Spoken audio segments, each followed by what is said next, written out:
Hello, I'm Caroline Marshall, and welcome to Bump to Business Owner, the podcast speaking to mums in business, you. I'll be in conversation with some of the most inspiring women and mothers in enterprise about their journey, how they created their successful businesses alongside raising their children, and what that looks like in work and family life.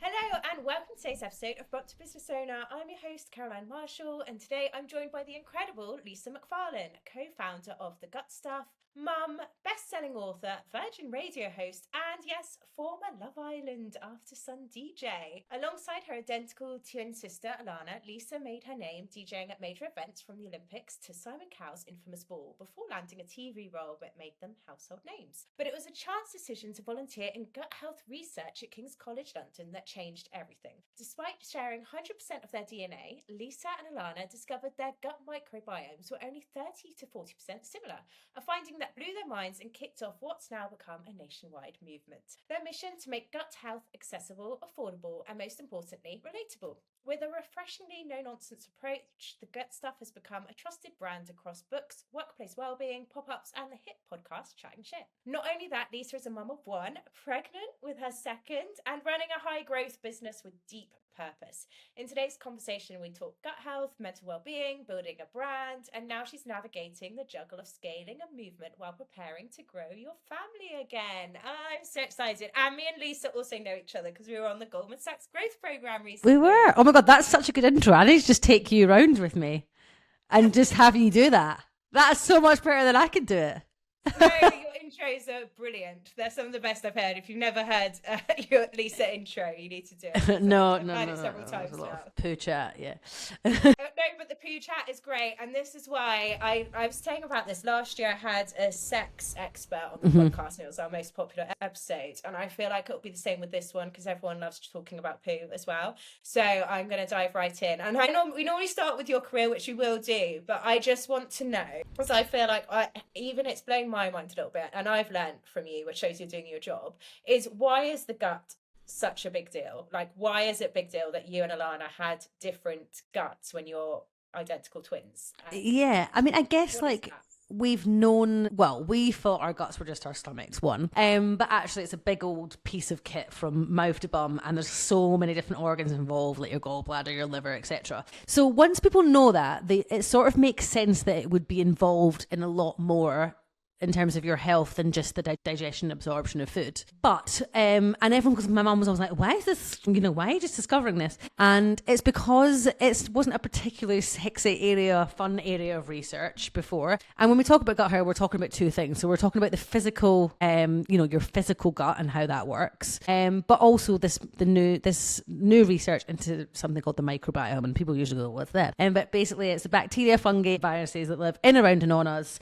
And the reason we associate a lot of the conversation with gut health is because most of them are housed within our large intestine, and they do loads for us, including producing vitamins, managing our metabolism, our sleep. We basically couldn't live without them. Science is starting to uncover just how important they are. So it's linked to pretty much everything from mental health, immunity, skin, Alzheimer's, and science is just starting to uncover that. And it's exciting. It's something that's within our control. Our genetics. Unfortunately, my working class Scottish genetics, I can't do huge amounts about. But these microbes we can change and we can control, and it's relatively simple stuff. That's what's so interesting, is that this is in our control, and human beings love what's in their control, because that's what I've learned with pregnancy and everything. I think that's such a good example of people love stuff in their control. So it's amazing we've not known this till now. But what does it mean when you call it a second brain in that sense? Yeah, so usually what people are referring to your gut, your second brain, it's the gut-brain axis that they're talking about. So I think we've always known historically that there's a connection there. So you see the person you fancy and you get butterflies in your stomach, or you have to do public speaking and you need to run to the toilet first. So I think we've known there's a connection, innately there. But what we're now discovering is that relationship is bidirectional. So what happens in your gut affects your mental health and your brains. And actually there's more pathways that travel up the way than down the way. And they speak to each other through this thing called the vagus line, which is essentially, just think of it as nothing to do with Las Vegas and like a phone line. But they also speak via neurotransmitters, and we like to think of that as WhatsApp. So they're constantly communicating with one another. Obviously, with the caveat that mental health is multifactorial. So people like to sensationalize it and say a bit sauerkraut's going to cure your depression, and unfortunately, the science is just not there yet. We know that looking after our gut health could be a tool within our mental health armory, which, you know, I think is an empowering thing. Yeah, and I guess to bring it, like, break it down into like a true story, because I know former performer, definitely, running to the toilet before a performance, but also on the other end, when my baby was in hospital, I like had the worst constipation. I mean, I just had a baby as well, so everything was all over the place, but I had the worst constipation actually in the hospital, and in that when I came home I was a bit more relaxed, even though my baby wasn't there. So I guess that's what we're talking about here as well. Yeah, and I think you're exactly right. The constipation thing is something that obviously we talk about all the time, the gut stuff, and especially in hospitals, because you tend to be on a lot of medication that can cause you to be constipated, and then unfortunately hospital food does not have a lot of fibre in it. And also, sometimes you're not allowed to leave the hospital until you've done a poo. So, you know, from a health perspective, it is important, and people need to talk about it when they're in the hospital. But yeah, and also, like, you know, having anxiety around going to the toilet, anxiety, we like to call it. And actually, we did a study, I'll dig out the stats. It was about people who were more nervous after COVID to go back into the office. There was like a list of stuff, and mostly they were nervous to go back to do poos around people, because obviously they hadn't done that for a while. Yeah, and also people like pooing in front of boyfriends for the first time when you're on a date and stuff like that. Like, it's a whole drama. That's yeah, this is why I love delving into it, because it really is like something we all do, and it's a whole world we have to talk about. And this is where, because that's what I've learned a lot about, and I'm sorry, I'm not to sound really cringe, but I am a huge fan of your stuff, because I just learned, I think I could really tell that I don't have enough fibre in my diet, and that's been my issue all along. So having products like yours has been incredible. But why is fibre so important as well? Yeah, so fibre, I mean, I did not think this would be my life, just banging on the drum of fibre, but we are where we are. 9 out of 10 of us don't get enough. It's something that we all know about, but it's like the unsung hero of nutrition. It's like the bassist in the band that nobody, like, if protein's hype, the lead guy. Spoken about so much, yeah, isn't it? And fibre has so many health benefits. I think we've always sort of known that fibre bulks your stool. You know, our granddad Jim used to say it makes me go, which it does, but it also feeds the good bacteria in your gut. So your gut produces your microbes, produce these amazing thing called short chain fatty acids, which is usually the glaze over women. But essentially, short chain fatty acids are like superheroes that go around our body and reduce inflammation and do all sorts of great things. So fibre has like a double pronged approach, and I think we all kind of know things that have fibre in them. We just need to have a bit more of them. So it's quite an easy-ish message. But yeah, it's important, basically. Love that. And so if someone was like, right, I really need to start thinking about my gut health, because I think this is like sounding familiar, whether it's going to the toilet habits or gut brain axis, whatever it is, what are three things they could start doing to like question? But first, I would say we've got like 100 days to hack your gut health program on our app, which is easier. It's basically everything we've learned in a decade in 100 days. So that kind of takes you through the steps. But if you were to do 3 things, I would say leave the skin on your fruit and veg, because you get a lot more fibre doing that. Make sure a banana, 2 kiwis give you a spontaneous evacuation. There's actual science. No. And make sure you're drinking enough water. I know that's like super simple, but yeah, make sure you drink enough water. And box breathing is something really good to like reset, put your body into rest and digest before you have a meal. Didn't know that. I love box breathing, but I didn't know of that link. Yeah. So before a meal, do box breathing. And how many times? Like, does it matter? So it varies, but I always do it like 3 or 4 rounds. And yeah, because I think we all try, and especially like we're running for the bus with a sandwich hanging out our mouths, or we're not telling our bodies that it's time to digest. We're always on the go, we're stressed, and our body doesn't know the difference between stress and perceived stress. So it doesn't know the difference between a saber-toothed tiger and your boss emailing you a shitty email. So yeah, I think the link, and that's to the gut brain axis link. Is that 3? Can I have a bonus one to just like try and read up about gut health? Yeah. So like especially if you do think you have a gut issue, you know, look up the red flags for that and see your GP. Please do not buy nonsense tests on the internet. Okay, good to know. Major one there. Don't fall for the internet. No, I went to your event and I really enjoyed some of the nonsense stuff you're talking about on the internet there, which I think is so important. and that's why we should chat about brands like yours. So that was our whistle stop tour in gut health, which I'm sure we'll come back to, where we could both overshare a little bit. But Yeah. I also want to talk about your career path, because people are like, I want to hear about the Love Island DJ time. So where you're from Scotland, and so you went to be a performer, and what has brought you round back to fibre, let's just say? Yeah, very random. Yeah, so I was meant to do medicine at uni, and my sister was meant to do business and law. So when we die, it will look like this was planned, but it wasn't. Anyway, our parents could only afford for one of us even to just get the trains down to go to drama school. So I auditioned for Central, and Alana auditioned for Lit Bird. And so you can always speak to foreign people and they know, they're like, all right. And my letter came through the door first because my audition was earlier. So I got in Central, and that's so I got to go. Alana was a bit more of a home bird, so it doesn't sound as brutal as it was. But guys, whoever's letter is. Yeah. But I went into Central as a director, then ended up acting in my third year. And then when I was acting, I was like in a play at the Hampstead Theatre, and then I was in like a workshop thing at the National. And I was at the National just thinking, if this is the peak at 19, I constantly was wanting to look at the P&L, figure out what the ticket sales were, just had like a business itch. Yeah. So I went to be a producer, and I was like the youngest producer on the West End. So at 19, I was like running shows. And yeah, Alana went off to be a dancer. And then we were headhunted by MTV. We're like, come and do a screen test. And we were like, we're not working together. I was like, ugh, I'm not working with her. I love sisters. You only got to have a sister to relate to. Yeah, I was like, no way. Like, I've just got my life without her. Like, there's no way. And then MTV and Kiss had like a student magazine called Verge magazine, which, if you're of that time, you might remember. But it was crazy because that was like the first online magazine that did videos and stuff. Anyway, we're the same age. Yeah, it was like, I guess we were probably a bit older by the time it came out, but it's crazy that was like the first like online thing. So anyway, we ended up, being a part of that, and they were like, you can be backstage at every festival this summer. I was like, great.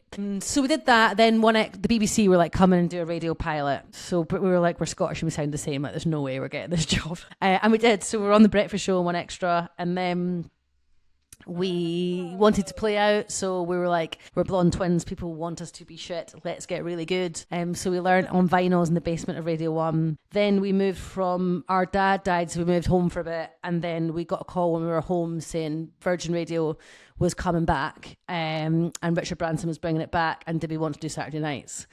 So we did that, and then we got Love Island.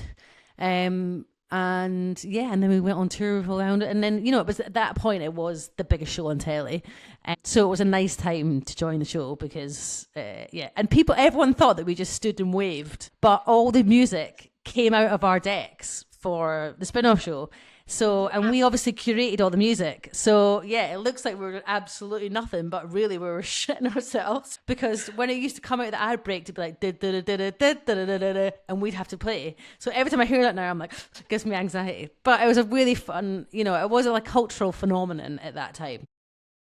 That's so amazing. There's so much time. It must have been was it such a fun time in your life? So you look back and you're like, wow, we like had fun in our 20s. Yeah, it was. Yeah, I mean, we toured the world. Like, we started off in Belgium, mostly in like super clubs there, and then we did a job in Nashville for MTV, and we're on this flight just like, oh my god, are we really getting paid to go to America to do this? And it was like us in Plan B in this thing in Nashville, film a documentary. It's just crazy. Like, when you look back at it, you're like, oh my god, it was nuts. And thank god we did it together. I was gonna say, you do hear about with performers or anyone like jet setting like that, the loneliness life, but that must have not been a thing, having your twin there. That brings other things. Yeah, we fought like cat and dog, yeah. But yeah, no, it was amazing. And I'm sure we will look back and be like, oh my god, that was nuts. Yeah. But at the time, it was just such a whirlwind that we just, the coolest grandparents ever. And the fact people kept calling you as well, like to go back, going through your dad passing away and yeah, got called back kind of thing. Like, you've gone back, someone had called you, given you the opportunity. Yeah, exactly. I just didn't really like the entertainment industry because it's not a linear world, and that like working hard doesn't necessarily get you places. You have to play the game and like do the PR stuff. Alana and I were just we just wanted to get our heads down and work. And especially like even with DJing, like That's why we wanted to get really good to do it. Like, we just didn't like the game of the entertainment industry. So yeah, I'm glad to be out of it now. Like you said, people would have looked at you like you got the job, two blonde girls on the deck. Totally.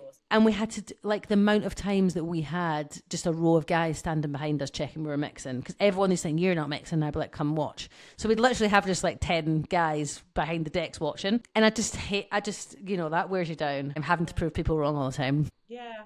And it's such an interesting point, because I think that's the entertainment industry in a nutshell. And you must have seen so much and you're like, that's not right. And having a get out plan, I guess. Yeah. And I think just, just proving that we're more than the sum of our parts in that world, we're both straight A students, and not that you don't have to be in the entertainment industry, but I just felt like we weren't using all of ourselves in that world. It was great in our 20s. It was so fun. We ticked off so much stuff off the bucket list, but I feel like where we are now is like a good mix of both, because we're getting to do a TV show, we get to do stuff. So like we can kind of dip in and out, but we're in control.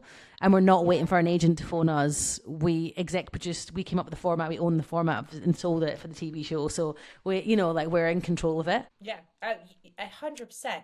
And also, like, I do think all those learnings of performer, entertainment, lends to being an entrepreneur. You do need a thick skin. Like me and you, before we got on the call, we're just being like, well, both of us went through this yesterday.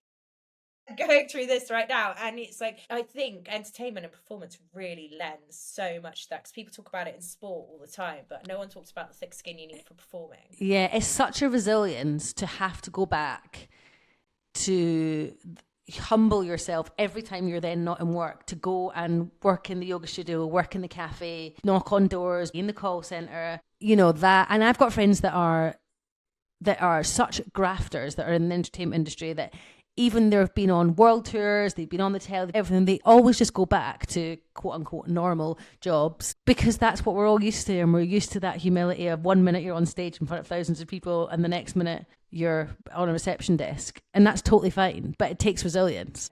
And I think it's good to share that, because I know performers in the industry, and then the next minute they're, even if it's doing lessons or reception desking is so common. I mean, I've done that. I'm sure you have as well. About everything. Do you know what? The people that I was in the call center with, I still speak to, because and say, yeah, still. And we used to, with the yoga studio, worked in Crouch End. Still speak to every single person there. I've worked in ice cream shops. I've worked in hairdressers. You name it, chip shops. And it just knows. I think it gives you that resilience. Like, this goes to shit, I'm back in the yoga studio. Exactly. Well, you've got everything and nothing every time, because in the entertainment industry you're getting paid a fairly disproportionate amount for your time. Let's be honest. Maybe not in theatre, but in everything else you're getting paid quite a whack of cash per hour or whatever, and then you're going back to minimum wage, and that like pendulum swing is something that you have to really get used to, because you never have security. And I always think back to that, like, oh my God, I just did not know where my rent was coming from, like, ever. Oh no, I know. We did it though. It was bold. Good on her. And it's not like we had family to fall back on, or like people like trust funds or parents, or I'm sure mom and dad would have helped me out now and then, but it's crazy. Well done us. Well done you. In our 20s. Why you're so resilient now, and we'll talk about everything you've done to get funding and stuff. But so when you did a Twins UK study and discovered about your microbiomes. So what does this actually mean, and why did the gut impact you guys so much to start this journey? Yeah, well, I think we were chosen to be like the sort of chief guinea pigs for a number of reasons. The first was, I feel like our microbial diversity was probably on the floor, because we'd been touring the world. We're from a very working class Scottish family, deep fried pizza and chips, Greggs, etc. So shocking fat, like 10 Lambert and Butler and a Greggs softie for lunch, basically. So that, but also when we were younger, Alana had juvenile chronic arthritis and I didn't, and they couldn't understand why. Usually hereditary, but it wasn't. So it sort of stumped the consultants when Alana had it, but it's because of a course of antibiotics she had when we were younger that affected her microbes. Talked about so that's this with my kids and all the drugs he took. I know. The thing is, though, it's hard because antibiotics save lives. So if you need to have them, you need to have them. He was on morphine. He was on a whole lot. Really? Of oh my God, bless it. Oh my God, yeah. It's it's good to kind of know, okay, what can I do afterwards once they're out the thick. Yeah, exactly.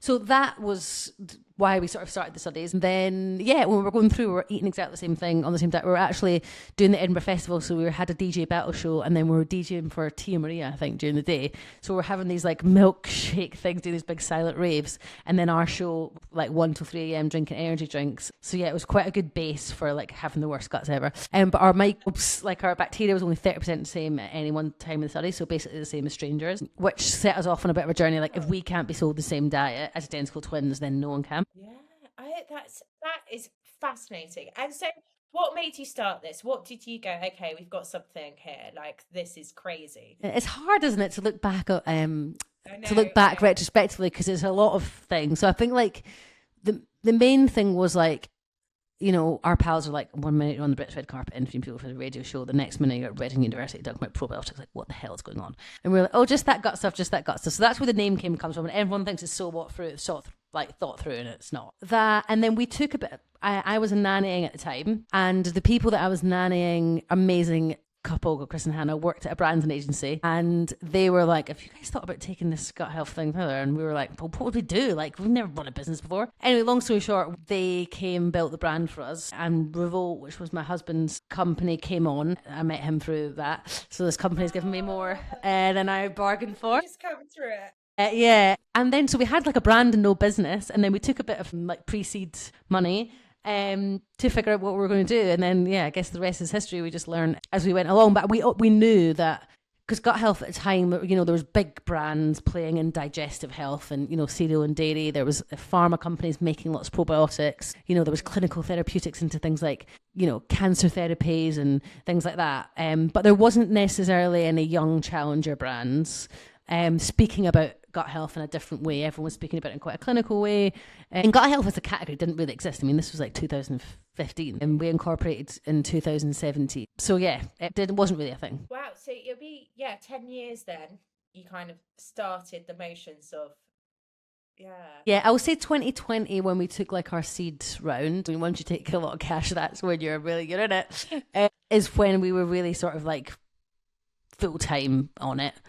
But it's crazy. It has been the decade of our lives. Wow. So let's talk about funding then, because not just the pre-seed, but it has to be said, because there's not been many women on this podcast. I think Rachel Corrie Kids, Sasha from Olio, if you know them, who've taken significant VC funding. So I like to shout about it, because it's like 2%, so therefore it's about the same, probably a higher rate on this podcast I've managed to get women on who've had it. So it's looking disproportionate. So how did you get the pre-seeds, and then how's the funding look? Because you said you hadn't really had it figured out in pre-seed, so what did you we did not have a clue. We did not have a clue. No, we had a co-founder at the time, actually, and they helped with getting that. So the pre-seed, that was that. And then the seed round, we honestly did not know what we were doing. But because we'd created the brand, and the brand actually won like DNAD awards and Clio awards and blah, so we sort of punching above our weight without really having a business. Actually. So what did the brand consist of? Was it you guys going to talk about? It was us doing like road shows, and talks, supper clubs. It started with supper clubs, so we'd have like 20 people at a supper club, and then before you know it, we were selling out 150 people at a supper club. But what that was actually like, you know, today in our marketing shit jargon, we'd call it market research, because that's what it was finding out where the baseline knowledge was. So I guess we were just painting a picture of what consumers wanted. And then that's when we touched upon, actually, a lot of people are playing in cereal and dairy. We had 250,000 people in our kind of gut gang at that point, and they all wanted sort of simple swaps and convenience. So we were like, can we make product? And we took years to MPD the bars. So that's what we took our seed round for. Amazing. Me and thank you. Brian, who works in foods, and I was like, there's where you look at the ingredients, there's not that many in there, and they taste really good. And that's like, I don't know much. This is not my area. Let's say. Yeah. That's incredible. Yeah, no, and I think it took us a long while to get there, because, like, you know, a lot of people use things like palm oil, and, you know, for a small business to make those choices is actually really difficult because it's expensive. So we took a seed round that, I mean, if I took that today, would I do different things with it? Probably. I think you would do loads of things differently, wouldn't you? But you wouldn't be where you are. So we built. What's a seed round? So how much is a seed round? Yeah, so you can, I mean, it varies. I mean, 1 to 5 million is probably normal-ish, but again, that's quite chunky. Like we took quite a lot, and because we wanted to build out 3 key business areas. So the FMCG snacking business that we bought. So we took Frankie and our team. Frankie came from RX Bar, Amy came over from Wood Hill. So they all had lots of FMCG experience that we didn't. And then the services arm, we built out doing kind of corporate wellness. We started them on Balfour Beatty construction sites, and we never expected them to take off, but they have. And then we built a kind of consumer tech app. With a bit of extra money, we did like a pre-Series A, and then obviously the media brand as well. So I guess we did quite a lot with that pot of money because we wanted to prove that we could create this ecosystem rather than just be a food business that had bars and drinks. We knew that we wanted to educate and we had to be across different touch points. And because we built that community and audience, they've come with us and they've told us kind of what they want, which is great. Was the tech key as well, do you think? Because, I think... I think it was key at the time for raising more capital, because CPG businesses, and still are really struggling to raise cash. Unless you're profitable, it's really tricky. The market's hard. It's a lumpy cash flow business that it's a really capital intensive business. Yeah.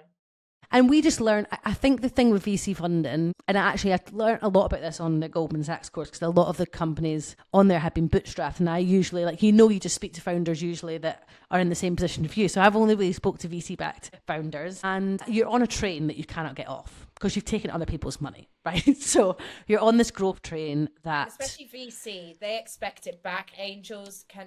Yeah. I've heard, because I go through a lot to learn about it for our clients and stuff, but angels they're in the game because they know they're not necessarily going to get back. Yeah, and angels add... VC expect it back. Yeah, and that's why it's important to get the right people on board, because it depends. It's such a personal choice, and there's so much glory metrics when it comes to founders being like, and my head count's 30, and blah, blah, blah. And I just think it's such nonsense. I also think comparing your turnover to other people is such nonsense, because you're selling £1.30 bars, or you could be selling like 500 quid mattresses, or you can be selling services for £250,000 annually to big companies. So I just think it's just such bullshit. And you can have millions of turnover and no profit. And exactly.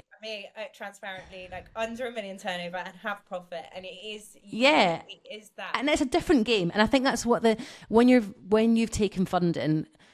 Before, the goal was always spend, grow. It's all about top line. It doesn't matter if you're burning cash. Top line, build value within the business. So that's sort of the world that we came from. And now we're profitable because we want to take the control back.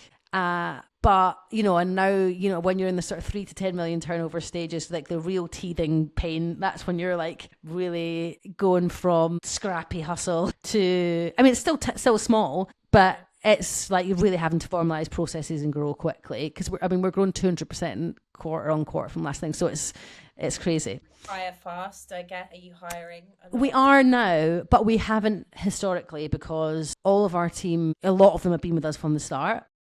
Oh, that's great. And I think that's important, because, and as well, I do think it's irresponsible as a founder to do that, taking a funding round and then hiring loads of people, because it's like a shit or bust approach. And I don't know if it's like a working class Scottish person in me, but we're we don't even get Ubers on the company, we're this beast needs to be efficient. And you want people to have a job for a very long time, and I think that's important.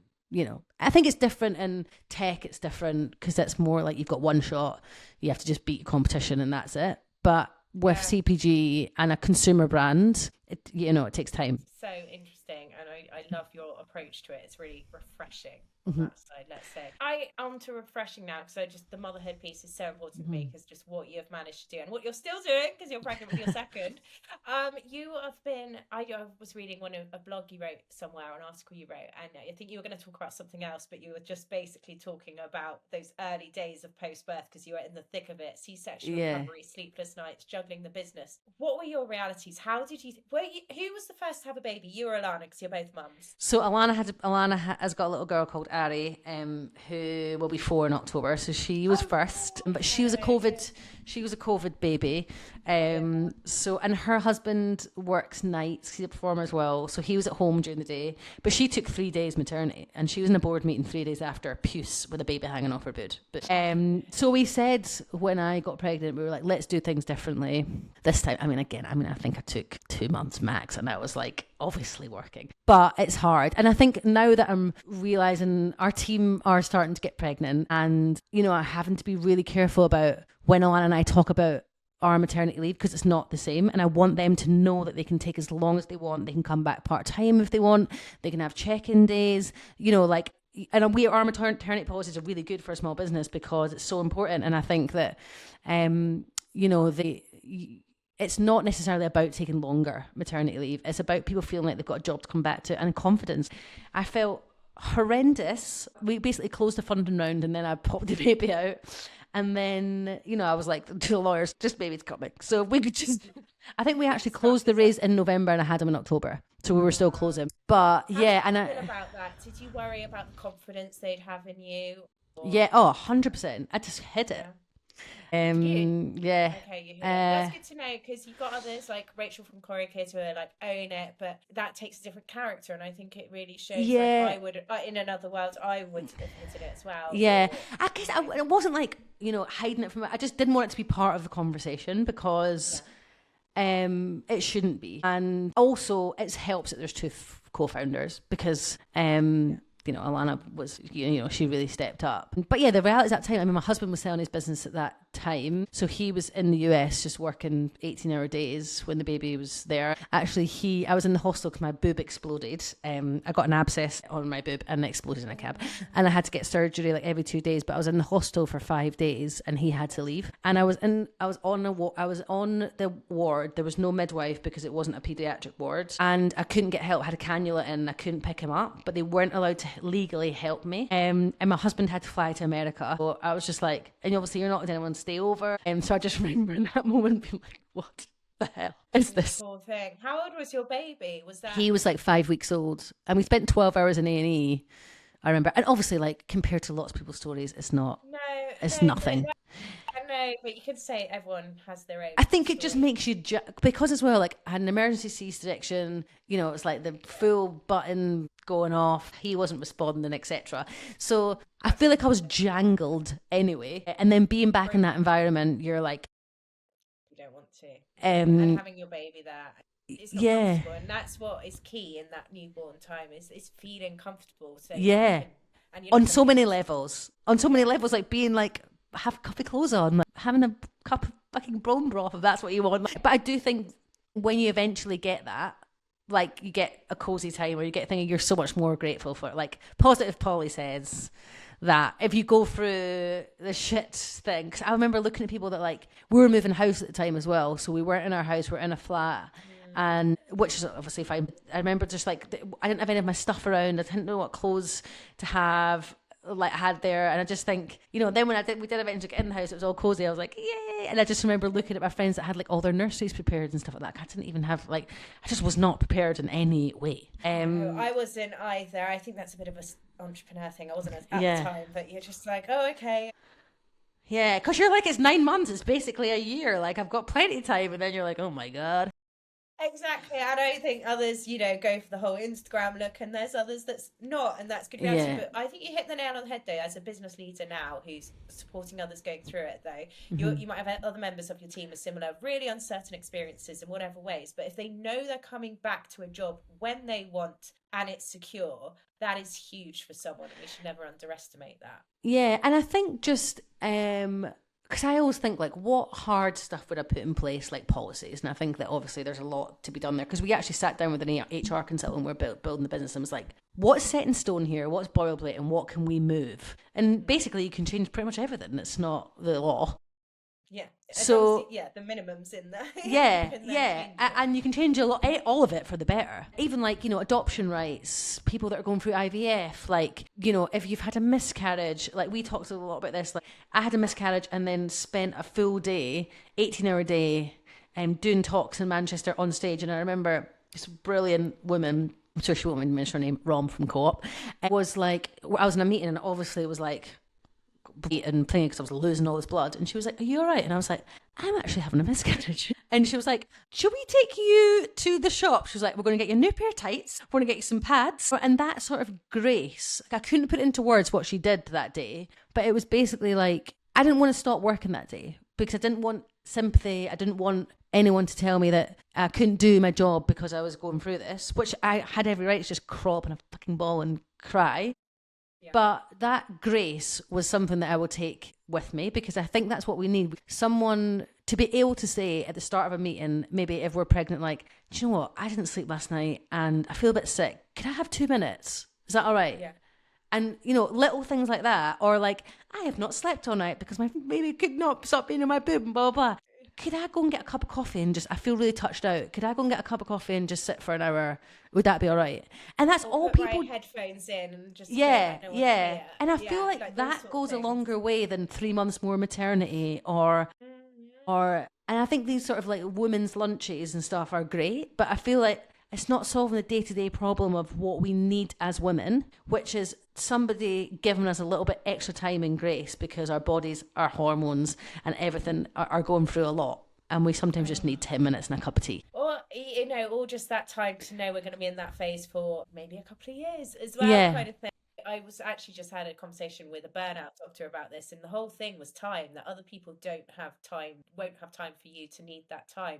But same, like after I had my second and, you know, going through all that trauma, my business was a lifeline that I could just focus on and not deal with any of that stuff. I didn't need full time off. I didn't need not to have a business, but I needed something. And that's it with work as well. It's like, not everyone wants a year and 9 months off, but they want something that's flexible, that's adaptable, that's giving them grace, as you said. Yeah, and just for people to just to be understand that our bodies and our minds have gone through a lot. Like, you know, and I heard someone say the other day, like, well, you know, she came back and she wasn't the same. Instead of saying that, why don't you figure out what could make her the same? And she doesn't want to be the same. She's changed for the better. She's brilliant. She's magical. She's great, right? But if you think she's not as on the ball as she was, then figure out what you have to... It's your problem. You need to put something in place to help her have space, time, energy, focus to be back, I mean, very common, back where she was. And because she'll be even better when she's back. Oh my God, give a mum. Everyone says to me, you've got like a young female team, are you worried about... I'm like, give any mother something to do and she will do it 5 times faster.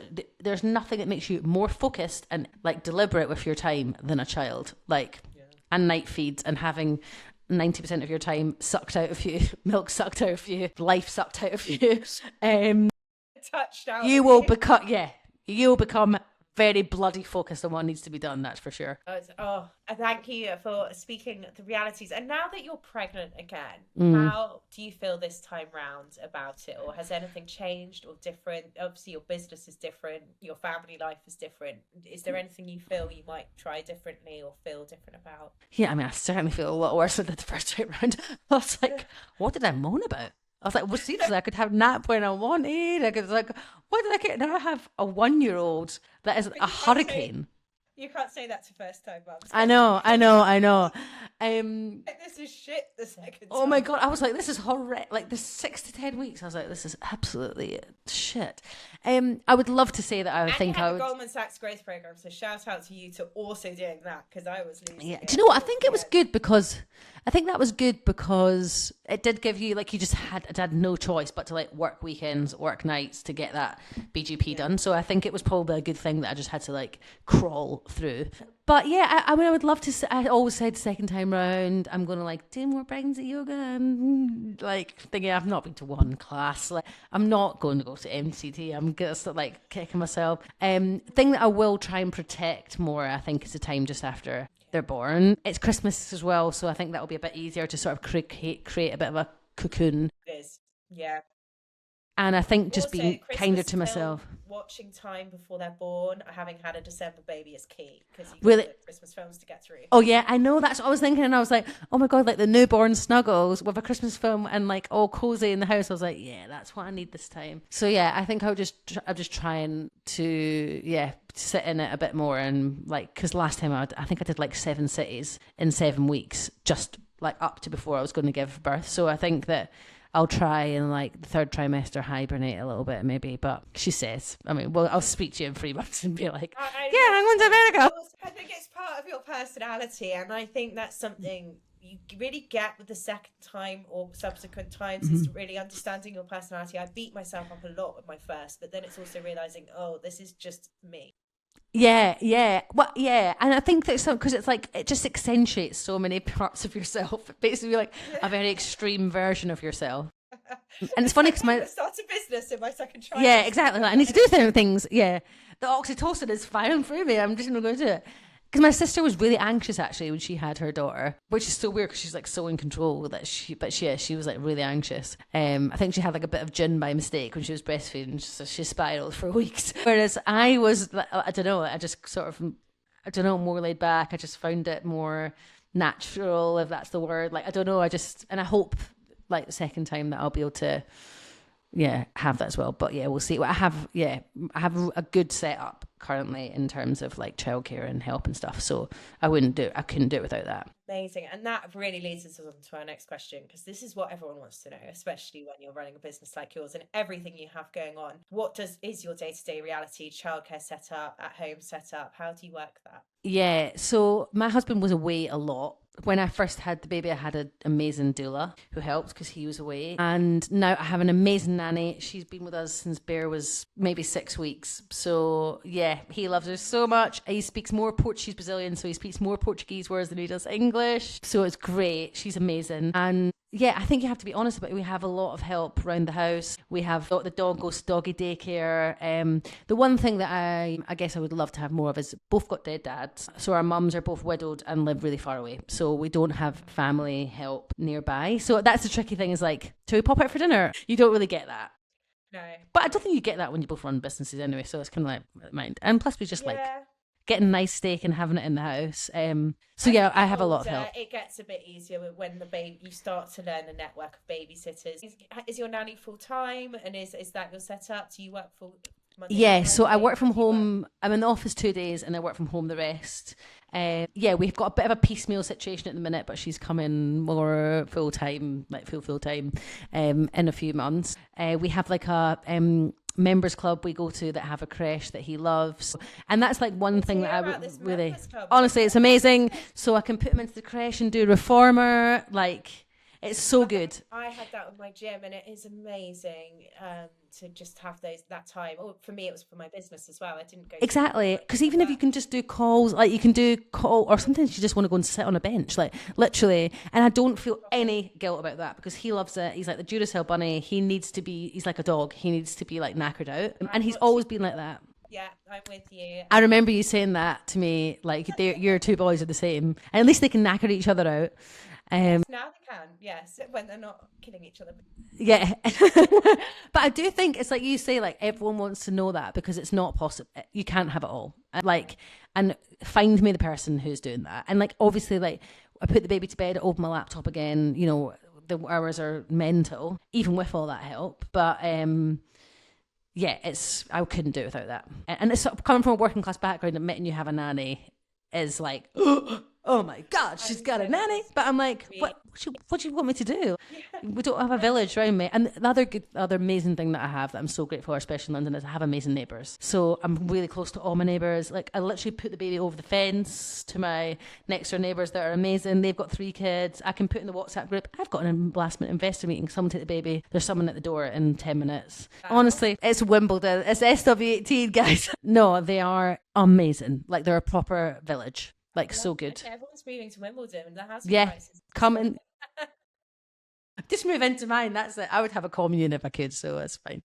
But thank you for sharing, because it's so important. Do you have like a vision of, you know, you're in that startup building mode? I know you're in the next phase now, like scale up mode, I guess is probably. But do you have a vision of stepping back or doing any of that, or is you just one foot in front of the other right now? Yeah, I mean, again, when you're VC backed, you need to have an exit plan. So it's not a lifestyle business to have for the rest of your life. You have to just grow. And I think that's not sustainable, having that growth. You can't do that for like 10 years. Like I can't do currently what we're doing for another 10 years. So yes, but I would love to be in, do the education side of the business forever and ever. So that's the bit that we're passionate about, is telling people about gut health. I just want to be Martha Stewart one day, maybe. I never thought I'd be like that. I'd just like, cook. I love cooking, knitting, writing poems. Like I'm a proper granny in like, business person's clothing.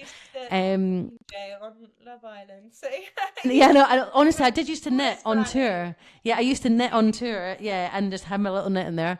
So yeah, I think I maybe watched too much Clarkson's Farm, but I would love, my husband and I were saying, like, because he's a doer as well, like we're always up at like 5 o'clock doing stuff, doing jobs. And yeah, maybe one day, I think I would love to, if I was lucky enough to have a third, then I would wait till things were maybe a bit calmer, so we'll see. People always say that a third and they go, haha, you've not got two yet, just you wait. Don't know. I'm still that one is openly admitted. I'm not closed off to it. It's not a no. It's not. Yeah, it's not a no. It's not. It was when I feel ready. Yeah, financially ready as well.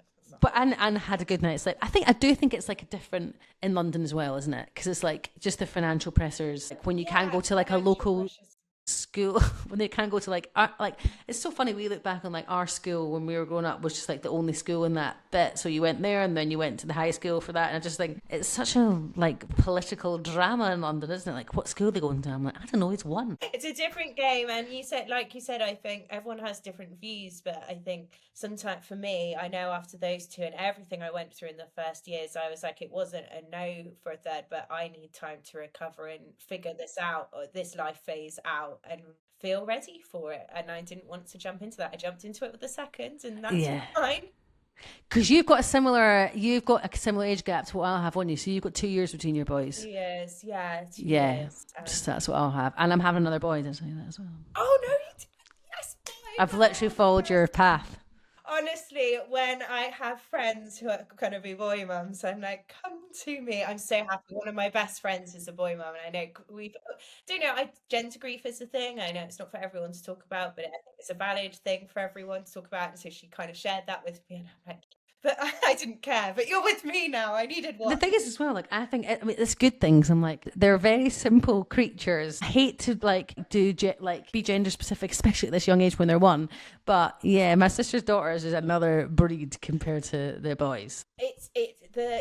And especially I'm seeing it now. My eldest is 6, and his class he's in the youngest in the class, so a lot of them are 7, and I'm seeing the dynamic shift where the boys are just a bit more and I hate to be gendered, but it is this thing you see where they're just a bit more self-sufficient, and while they're still chaos, they can be safe in chaos, and then there's a bit more sass coming out from the yeah. Well, it's like Ari said to my sister's daughter said to her the other day. She's like, obviously she's got a little RP accent, and Anna was like, Ari, you need to get in the bath now. She's like, Mum, it's bath. I'm like, oh wow, she is something else. Whereas Bear's just like, if he's fed and watered, like he just needs to be fed and watered and run around. That's it. Food, I don't know. I struggle to keep up with the feeding, and I think it's only gonna go. Do you know what? He's infamous at his creche, and they were like, bring it back to poo. They were like, well, saying his mum owns a gut health business. He poos every time he's here. And I'm like, I'm sort of proud, but also sorry. Like, I'm like, that's really bad. Like, every time I pick him up, they're like, he did a poo again. And they're like, somebody does it just before he's going to leave. Like, he just gets it in on time. And I'm like, oh, wow. So, yeah, good on him. Yeah, he's got good guts. What his mum's talking about. Exactly. He gets a lot of fibre.